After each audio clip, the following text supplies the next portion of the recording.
Medieval mothers, a disturbing and dangerous existence. In the meantime, subscribe to the channel if you are new and leave a like on the video. Now let's start.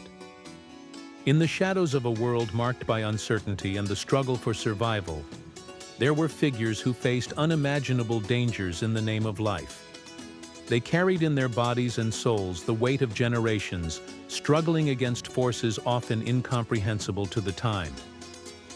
Their stories, full of pain, sacrifice, and resilience, reveal a side of history that many prefer to ignore. Interrupted youth. In the Middle Ages, the transition from childhood to adulthood was abrupt and ruthless. Girls were considered ready for marriage as early as 12 to 14, beginning a cycle of responsibilities and challenges that would define their lives. After marriage, they were expected to become pregnant immediately. However, what should have been a moment of joy often turned into a scene of fear and danger. Births took place at home, in conditions that today we would call primitive and high risk. Without adequate medical care, women faced difficult labors in far from sterile environments, where the lack of hygiene and knowledge dramatically increased the chances of complications. Mothers knew that each pregnancy could be their last.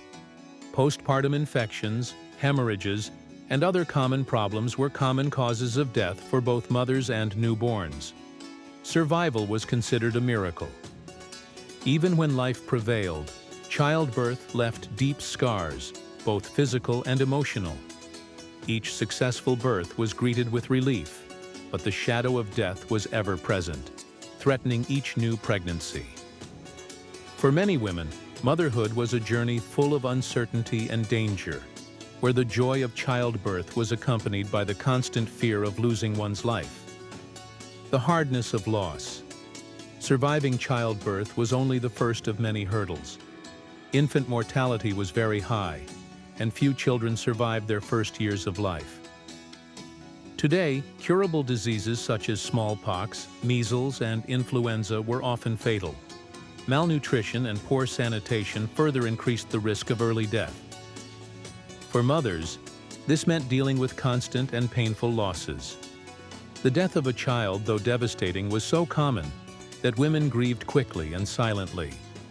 We had to move on. Even after burying a child, mothers had to continue to care for others, staying strong in a world that left no room for fragility. This did not mean an absence of pain. On the contrary, they carried an immense emotional burden, enduring a pain that was rarely expressed openly. Mourning was a private process, lived in silence, because daily responsibilities did not allow them to stop for too long. Each lost child left an indelible scar on the soul, but mothers transformed that pain into strength to protect those who were still alive.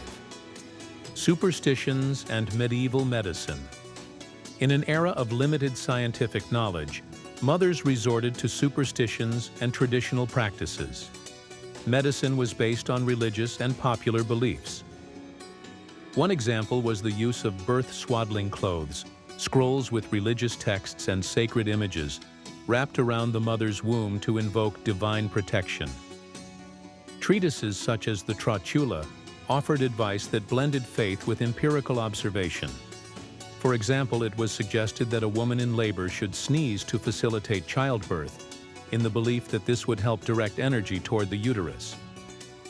Aromatic herbs such as mint and fennel were also used, in the belief that the uterus would follow pleasant odors and move away from unpleasant ones. Although they seem absurd to us today, these practices offered psychological comfort and a sense of control in a moment of extreme vulnerability. The relentless pressure. In the Middle Ages, the main role of women was to produce heirs to ensure the continuity of the family. Each pregnancy was a gamble between life and death. Women were considered instruments of procreation, and their value was measured by their ability to give birth to children, especially males. Noble women were even more pressured. The future of power, property, and political alliances depended on their womb. The loss of a child or infertility could cause the ruin of an entire house. Repeated pregnancies weakened the body. Survival was not guaranteed. Women accepted their fate with resignation, aware that each child born could be the last. Motherhood became a titanic undertaking, where the life of the woman was always subordinated to the needs of the family and society. Between love and submission. After having overcome childbirth and faced daily difficulties, mothers also had the task of educating their children, despite being relegated to a subordinate position. Although they were primarily responsible for education, important decisions, such as marriage, studies, careers, were up to men. Yet mothers were able to exert a profound influence, transmitting fundamental values such as faith, morals, and practical skills. Even without formal power, they had an essential role in the formation of the new generation. This submission did not imply a lack of power. Many women within the imposed limits found subtle ways to guide their children and even their husbands. Motherhood, thus, became a delicate balance between love and obedience, a silent but essential force for the stability of the medieval family. Fertility and conception. In the Middle Ages, fertility was considered a divine blessing. Women adopted many practices to promote conception, even if they lacked scientific basis. Some plants, such as chaste tree or rue, were considered magical. Offerings were made, sacred places were visited.